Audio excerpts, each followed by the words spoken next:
Assalamualaikum warahmatullahi wabarakatuh. Pada video kali ini saya Soma Fadli Kecendu akan membahas salah satu chapter dari ebook Big Data and Business Analytics, yaitu chapter 7 yang berjudul Saving Life with Big Data, Unlocking the Hidden Potential in Electronic Health Records. Chapter 7 ini berada pada halaman 117 sampai pada halaman 128. Chapter ini cukup menarik karena memperlihatkan bahwa big data tidak hanya digunakan dalam dunia bisnis, tetapi juga dapat dimanfaatkan dalam bidang kesehatan. Pembahasannya berfokus pada bagaimana electronic health records atau rekam medis elektronik dapat dianalisis untuk menemukan pola dari data pasien, khususnya dalam membantu mendeteksi dan menangani kondisi severe sepsis.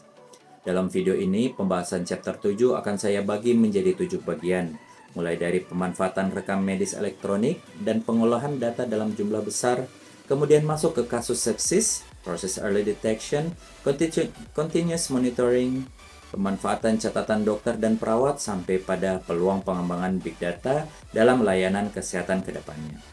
Jadi, kita tidak hanya melihat seberapa banyak data yang tersedia, tetapi bagaimana data tersebut dapat diolah menjadi informasi yang akhirnya membantu proses pengambilan keputusan. Jadi, awalnya kita bisa melihat perubahan yang cukup besar dari rekam medis konvensional. Ketika data pasien masih berbentuk kertas, proses pengumpulan dan pengolahannya tentu sangat terbatas. Dalam e-book ini bahkan dijelaskan bahwa sebelumnya pengumpulan data untuk penelitian hanya bisa dilakukan terhadap sekitar 100 pasien dalam kondisi tertentu. Setelah menggunakan electronic health records, jumlah datanya berubah secara drastis. Mercy memiliki data sekitar 3 juta pasien. Nah, dari sini muncul peluang baru. Data yang sangat banyak tersebut tidak hanya disimpan sebagai arsip. Data dari pasien-pasien sebelumnya dapat digunakan untuk mencari pola tertentu yang mungkin membantu tenaga medis memahami kondisi pasien berikutnya. Jadi ada perubahan cara berpikir. Data masa lalu tidak hanya digunakan untuk melihat apa yang sudah terjadi, tetapi juga bisa digunakan untuk membantu memperkirakan apa yang mungkin terjadi berikutnya. Dalam penelitian tersebut, salah satu kondisi yang dipilih adalah severe sepsis dan septic shock. Sepsis sendiri merupakan kondisi yang serius karena infeksi dapat menyebar ke seluruh tubuh dan menyebabkan organ-organ penting mengalami gangguan. Masalah besarnya adalah kondisi ini perlu ditangani sedini mungkin. Ketika kondisi pasien sudah berkembang menjadi lebih parah, resikonya tentu semakin tinggi. Karena itu, para peneliti mencoba menggunakan data pasien sebelumnya untuk mencari tanda-tanda atau pola yang mungkin muncul sebelum kondisi pasien memburuk. Disinilah menurut saya konsep big data dalam chapter ini menjadi menarik. Dokter tetap melihat pasien secara langsung dan menggunakan pengalaman medisnya, tetapi di sisi lain, data memberikan informasi tambahan yang mungkin sulit dilihat hanya dari satu pasien atau satu pemeriksaan. Tentu saja, mengumpulkan data dalam jumlah besar tidak otomatis membuat analisis menjadi mudah. Tim penelitian menggunakan data dari sekitar 27.000 pasien sepsis yang berasal dari 4 rumah sakit selama 2 tahun. Dari ribuan field yang tersedia dalam rekam medis, sekitar 4.000 field dipilih untuk penelitian. Hasilnya terdapat lebih dari 100 juta potongan informasi pasien yang harus diolah. Bayangkan saja jumlah data sebesar itu. Data tersebut kemudian harus disusun berdasarkan waktu. Ini penting karena dalam dunia kesehatan, urutan kejadian sangat menentukan. Kapan pemeriksaan dilakukan, kapan obat diberikan, kapan tanda vital berubah, semuanya harus memiliki konteks waktu. Bahkan tim penelitian menemukan masalah seperti timestamp yang tidak akurat dan perbedaan cara penulisan informasi medis. Jadi ternyata pekerjaan terbesar dalam analisis big data bukan selalu berada pada bagian membuat model atau grafiknya. Menyiapkan datanya sendiri sudah menjadi pekerjaan yang sangat besar. Nah, setelah mengetahui kasus yang diteliti, kita masuk ke bagian bagaimana data tersebut sebenarnya diolah. Penelitian ini dilakukan oleh Booz Allen Hamilton bekerja sama dengan Mercy, yaitu sebuah sistem layanan kesehatan yang berbasis di San Luis, Amerika Serikat. Mercy sendiri merupakan sistem yang pada saat penelitian ini dilakukan memiliki 31 rumah sakit dan sudah mempunyai jumlah rekam medis elektronik yang sangat besar. Sebelumnya, sebagian besar rekam medis Mercy masih menggunakan kertas. Menurut Dr. Thomas Hale, pengumpulan data untuk penelitian saat itu cukup sulit. Bahkan untuk mendapatkan data sekitar 100 pasien saja dibutuhkan tenaga khusus. Setelah Mercy beralih ke Electronic Health Records, mereka sudah dapat mengumpulkan data dari sekitar 3 juta pasien. Tetapi jumlah data sebesar itu tentu bukan berarti semuanya langsung siap dianalisis. Setiap rekam medis yang digunakan Mercy memiliki sekitar 8.000 field yang dapat berisi berbagai informasi mulai dari gejala, tanda vital, hasil pemeriksaan, pengobatan, obat-obatan, sampai berbagai catatan lain selama pasien dirawat. Selain itu, sistem rekam medis dari vendor yang berbeda juga dapat menggunakan format dan struktur data yang berbeda. Karena itu, tim Booz Allen dan Mercy perlu mengumpulkan serta menyatukan data tersebut agar bisa dianalisis secara lebih menyeluruh. Disinilah mereka menggunakan konsep data lake, yaitu semacam tempat penyimpanan yang memungkinkan data dari berbagai sumber dikumpulkan dalam satu tempat. Dengan pendekatan ini, analisis tidak harus terus-menerus mengambil data dari database yang berbeda setiap kali ingin mencari pola baru. Mereka bisa membiarkan data tersebut berbicara dan kemudian melihat pola yang muncul. Jadi, dari bagian ini kita bisa melihat bahwa tantangan big data bukan hanya memiliki data yang banyak, tetapi bagaimana data yang sangat besar dan beragam tersebut dapat disatukan, dipersiapkan, kemudian digunakan untuk menemukan pola sebelumnya mungkin tidak terlihat. Penelitian kemudian dikembangkan lebih jauh.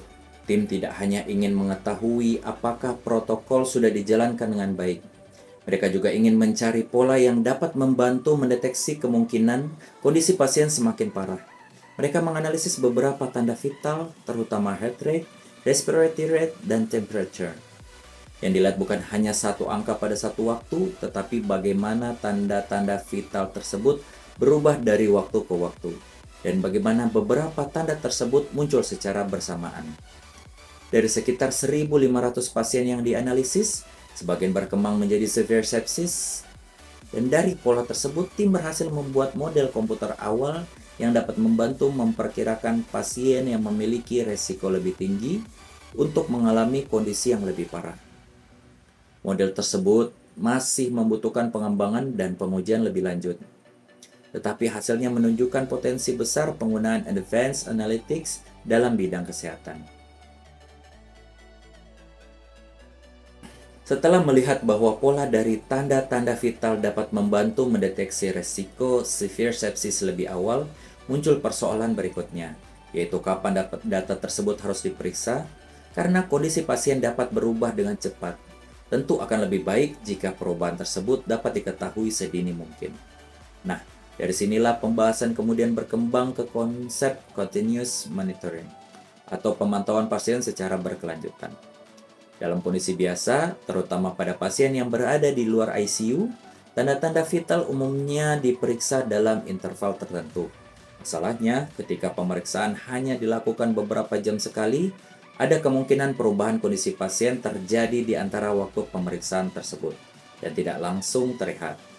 E-book ini menjelaskan bahwa hal ini menjadi salah satu alasan Mercy mulai mengembangkan pendekatan monitoring yang lebih kontinu. Jadi, kalau pada bagian sebelumnya kita membahas mencari pola untuk mengetahui pasien mana yang berisiko, pada bagian ini fokusnya bergeser pada bagaimana mendapatkan data secara lebih rutin agar pola perubahan kondisi pasien bisa diketahui lebih cepat.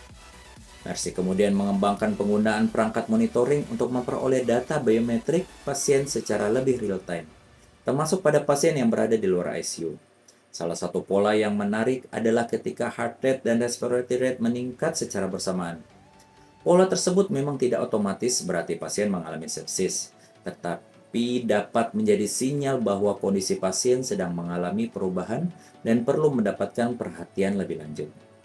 Jadi hubungan antara kedua bagian ini sebenarnya cukup sederhana. Early detection membutuhkan data yang tepat, sedangkan continuous monitoring membantu menyediakan data tersebut secara lebih berkelanjutan. Dengan begitu, sistem memiliki peluang yang sangat besar untuk mengenali perubahan kondisi pasien sebelum berkembang menjadi keadaan yang menjadi lebih serius. Selain data seperti tanda vital dan hasil pemeriksaan, ternyata catatan dokter dan perawat juga menyimpan informasi penting tentang kondisi pasien. E-book ini menjelaskan bahwa dokter atau perawat bisa menuliskan kondisi tertentu yang tidak selalu masuk ke dalam field data elektronik. Misalnya pasien berkeringat secara berlebihan atau terlihat pucat. Informasi seperti ini termasuk unstructured information, karena bentuknya berupa catatan atau teks yang tidak tersusun dalam format data yang mudah dianalisis. Padahal, informasi tersebut bisa membantu memberikan gambaran yang lebih lengkap mengenai kondisi pasien. Karena itu, salah satu tantangan yang dibahas dalam chapter ini adalah bagaimana catatan dokter dan perawat dapat diubah menjadi informasi yang bisa dianalisis. Pendekatan yang umum digunakan adalah Natural Language Processing atau NLP. Namun, catatan medis ternyata tidak mudah diproses karena sering menggunakan kalimat yang tidak lengkap, singkatan medis, dan berbagai istilah khusus. Tim penelitian kemudian mencoba menggabungkan beberapa teknik NLP untuk menghadapi tantangan tersebut. Jadi, dari pembahasan ini kita bisa melihat bahwa Electronic Health Records tidak hanya berisi angka dan data terstruktur. Catatan yang ditulis oleh dokter dan perawat juga dapat memiliki informasi yang berharga. Hanya saja membutuhkan metode khusus agar informasi tersebut dapat dimanfaatkan dalam analisis big data. Kalau kita tarik kesimpulan dari seluruh pembahasan chapter 7, saya melihat bahwa big data dalam bidang kesehatan bukan hanya tentang mengumpulkan data pasien dalam jumlah besar. Yang lebih penting adalah bagaimana data tersebut dapat diolah untuk menemukan pola yang sebelumnya mungkin tidak terlihat. Dalam chapter ini, kita melihat contohnya melalui pemanfaatan Electronic Health Records untuk memahami severe sepsis, mengevaluasi penerapan protokol, membantu proses early detection, mengembangkan continuous monitoring, sampai mencoba memanfaatkan catatan dokter dan perawat yang sifatnya tidak terstruktur. Jadi pelajaran yang saya dapat dari chapter ini adalah bahwa nilai big data bukan terletak pada jumlah datanya saja, tetapi pada kemampuan kita mengubah data tersebut menjadi informasi yang berguna dan akhirnya menjadi keputusan yang lebih baik. Demikian pembahasan saya mengenai chapter 7 Saving Life with Big Data, Unlocking the Hidden Potential in Electronic Health Records. Terima kasih sudah menonton. Assalamualaikum warahmatullahi wabarakatuh.